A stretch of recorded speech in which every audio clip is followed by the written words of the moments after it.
gets people more frustrated is coming into the office and like sitting on Zoom all day long when you could have possibly done that at home. That's an individual activity. We're talking about building trust and empathy and the social connectedness, the interconnectedness. You are listening to C-Suite Perspectives, a podcast by the Conference Board. Welcome to C-Suite Perspectives, a signature series by the Conference Board. I'm Steve Odland from the Conference Board and the host of this podcast series. And in today's conversation, we're going to talk about employee well-being, both inside and outside the workplace. Joining me today is an expert on well-being, Rita Meyerson, the principal researcher in the Human Capital Center at the Conference Board. Rita, welcome. Thank you so much for having me. Rita, what the heck is well-being? Well-being is the notion of how satisfied you are with your life. The internal perspective that you take, not the external of how many achievements or material possessions, but how satisfied are you? So it's how you feel about yourself, your life. Yes. Your performance. Yes. Subjective. So a big piece of that doesn't have anything to do with the workplace. No. What does it have to do with? It has to do with your relationships with the people in your life. It has to do with your community. It has to do with your ability to provide for your loved ones and how satisfied you are with that kind of whole idea of what you've created. And you've talked a lot about Maslow's hierarchy, and of course it's your ability. It's just, you have to, it's your health.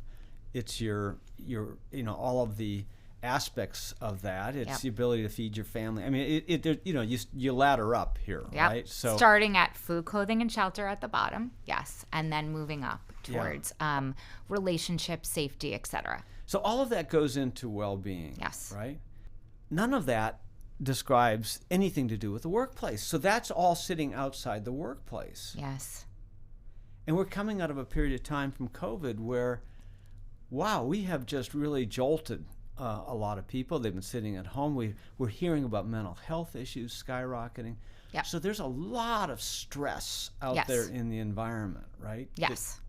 And so how do leaders inside of an organization, a company, how do you think about well-being differently? Because 20 years ago we talked about well-being, but it was well-being as it related to the workplace. Right. What you're talking about is all this stuff that goes into well-being that has nothing to do with the workplace.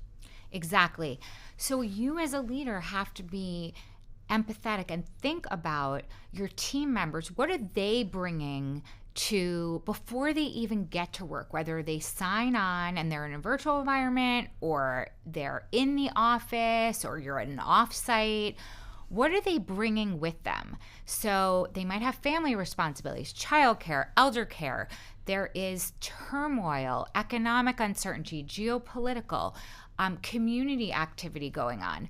They are bringing all of that in the door before they even start first thing in the morning. So you need to think about that as a leader. How are you going to get the most out of your team? So in the olden days, no, but I think we talk about well-being as okay. You are a leader in this organization. What are you screwing up? Because your people, the well-being of your group is not where it needs to be. What you're talking about is something completely different. You're talking about that leaders need to be thinking about the bigger context here. Yes. That their teams, their people, these are I call it our work family. They're coming in the door with all of these stress and strains. Yes. And it's coming into the workplace.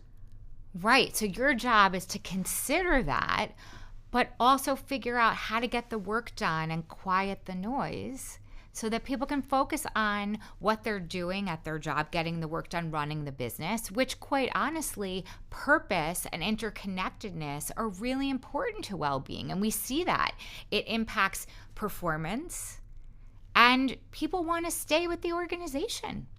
Yeah. So is it really then about a leader kind of changing a mindset from, okay, I'm getting these engagement scores, people are upset about something, it's all my fault,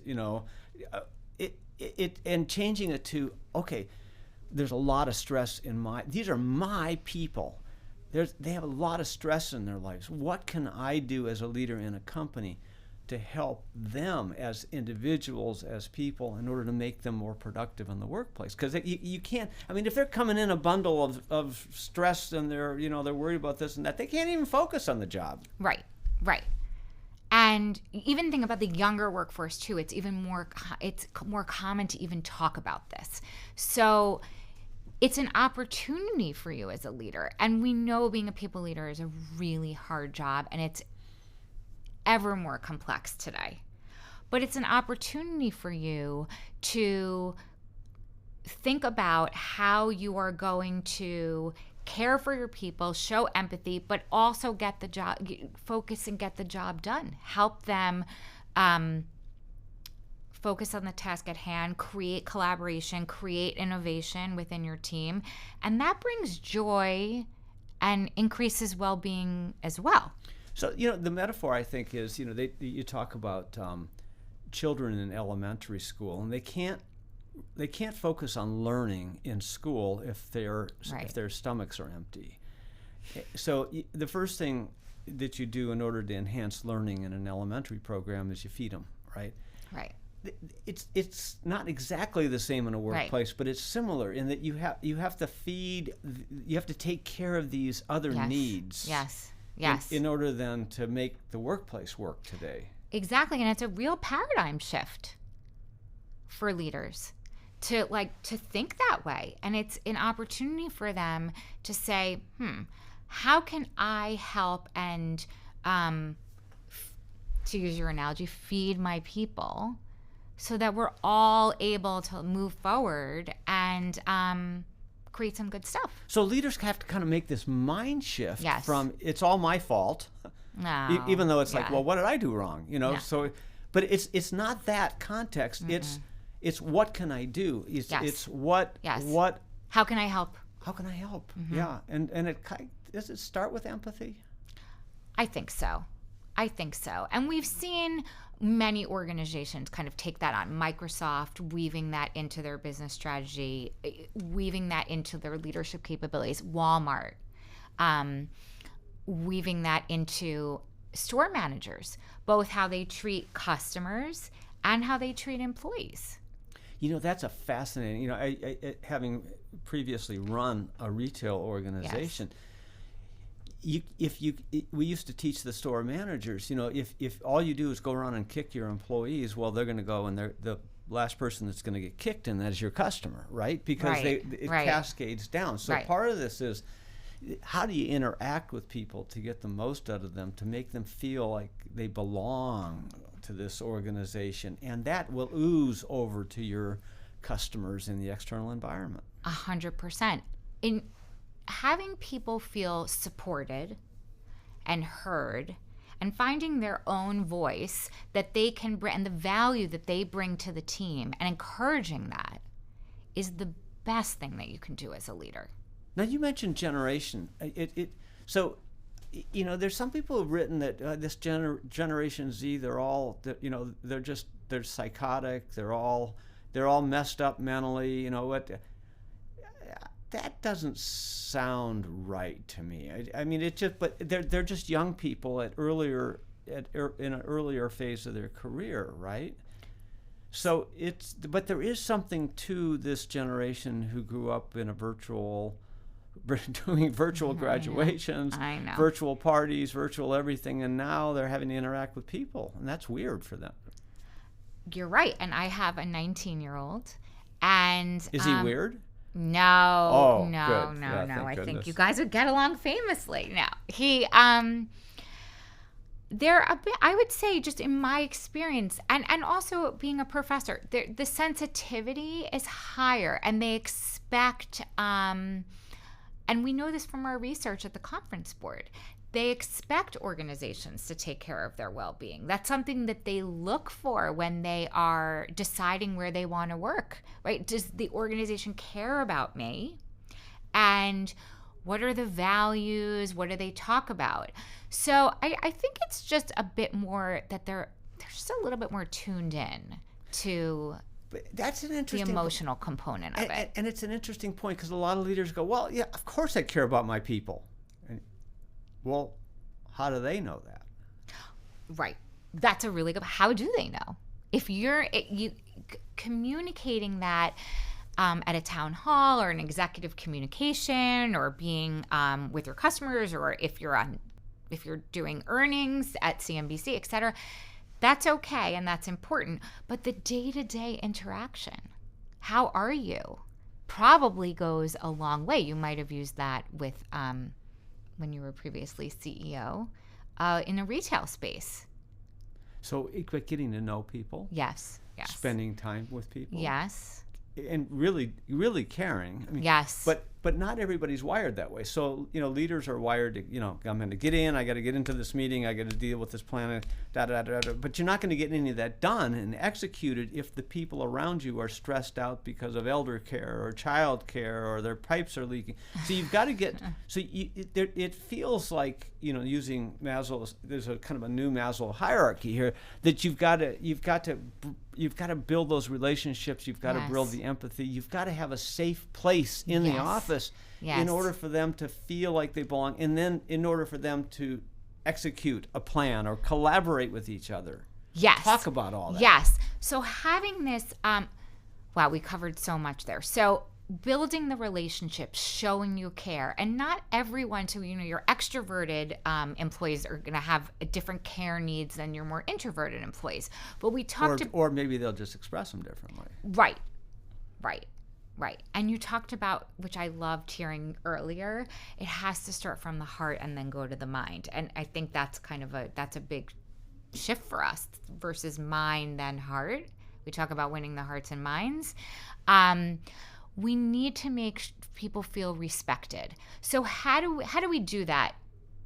Maybe not, at a status meeting, we're not necessarily going to do that. But there are other venues. And when you talk about kind of navigating this virtual environment and where work gets done, kind of I've heard you talk about this thinking time work. Maybe you're doing that virtually if you have that option. Certainly if you're with customers in a storefront, if we think about Walmart, they're not necessarily at home. But when can you kind of pull together that team-oriented, having discussions, having an opportunity for courageous conversations outside of work? So something that might be important or an issue that's going on that we want to talk about. Even financial wellness, we didn't really talk about that as a potential stressor. But kind of taking care of your short-term financial needs and your long-term financial needs.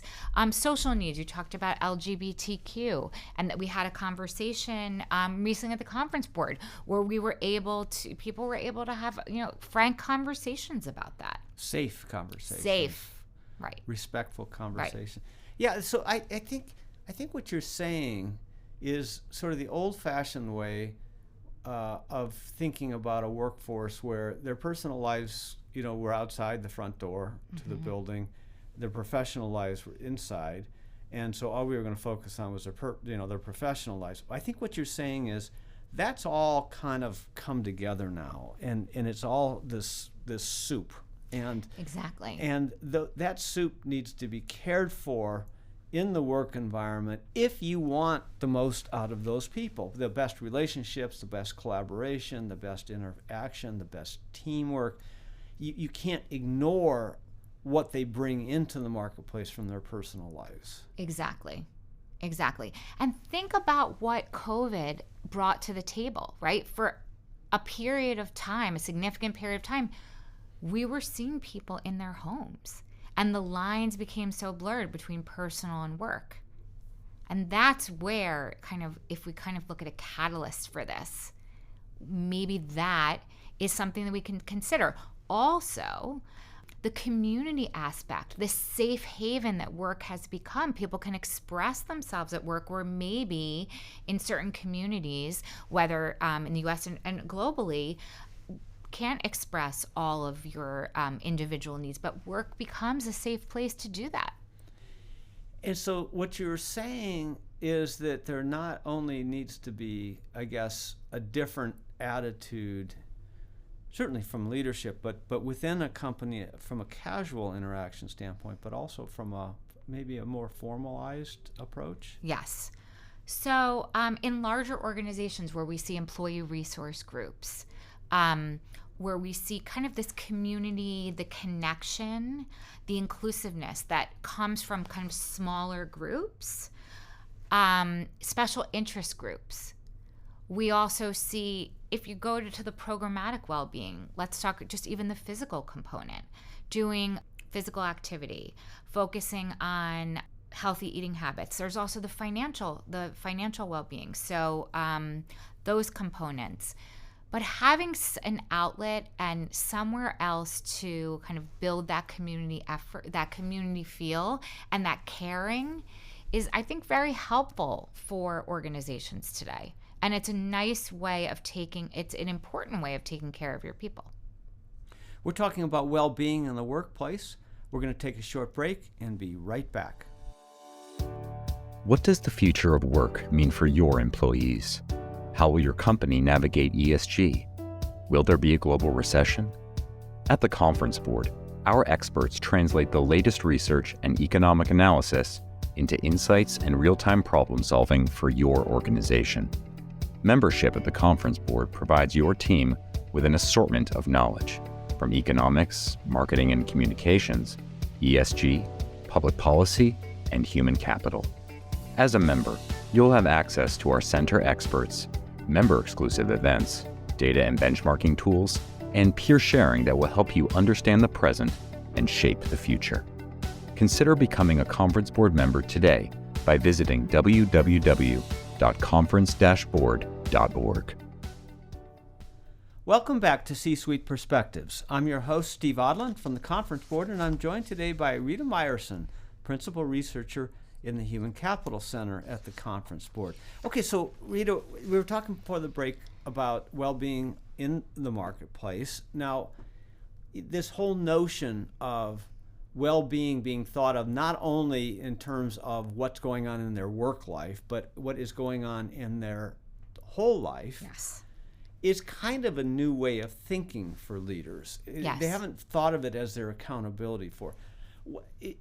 And you were just talking before the break about how COVID really has been a transition point on all of this, and it probably started before that, and it's not a perfect thing, but it's an easy period to point to because there was no workplace. Everybody was virtual. We were forced it, and then now it comes back, and there's a lot more hybrid and so forth. But there needs to be more deliberateness about thinking about well-being as it relates beyond the workplace in order to affect well-being in the workplace. Yes. I like how you talked about kind of this deliberateness. So that's new. That's an opportunity for leaders that they need to think about that maybe they haven't thought about before.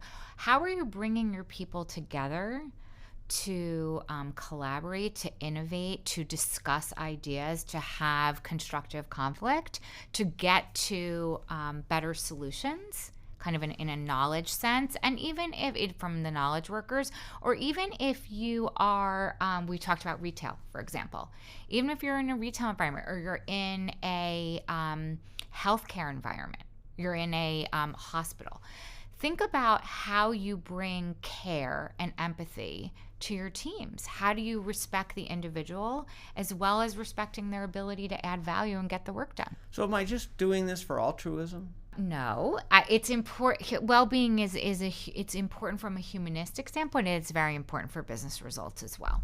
That's an interesting. Okay, so you're not just saying everybody be good and do this and spend company resources and there's no return to the company. You're saying this is what's required in order to get the most of your people today. Yes, we know that people that feel a sense of connection, that feel purpose, are happy, and are satisfied, they're engaged, are going to perform better, and you are going to have, they're going to stay. They're going to want to stay and remain committed and give that extra effort and go above and beyond. And if they feel good in the workplace, if it's a safe place, it's a place they're going to want to be. And So and then this goes to the whole return to office discussion, Right.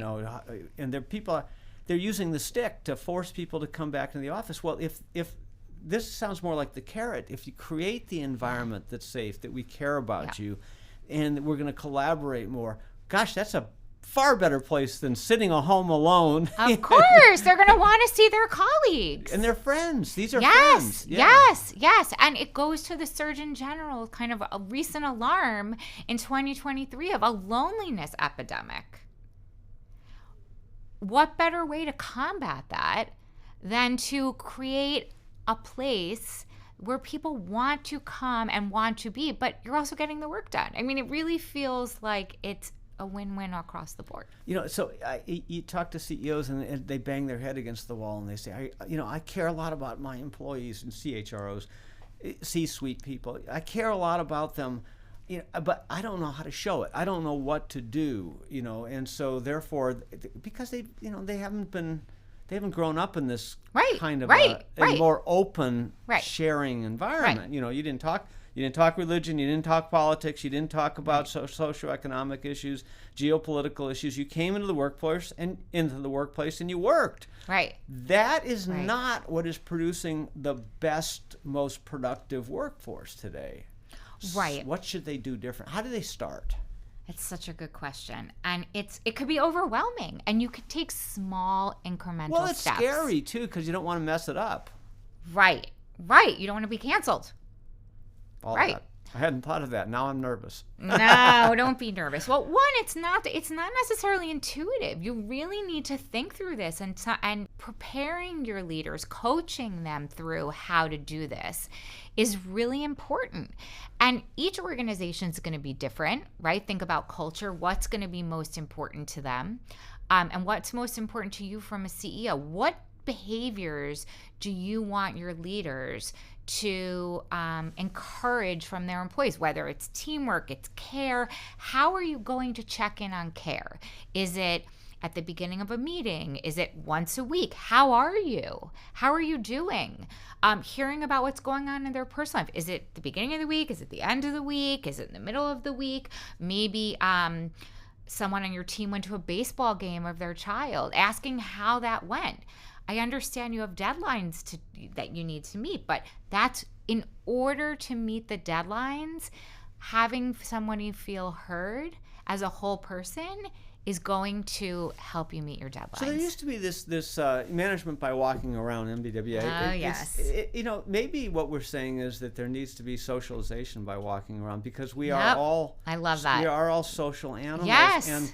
And we need to connect with people at all of these levels and demonstrate that we do care about their well-being. 100%. And well-being is a social needs concept. It comes from the idea you can't do this in isolation. We're all social beings, and we need that. So in the past, the focus has been, we got to change leadership behavior because it's causing well-being issues. What I hear you saying is that this isn't the fault of leadership or management. This is what's happening in society around us, and that we, as one of the most trusted places, need to be the safe place. Yes. And by doing so, we will be able to attract better people, retain people, have them be happier, have them be more productive.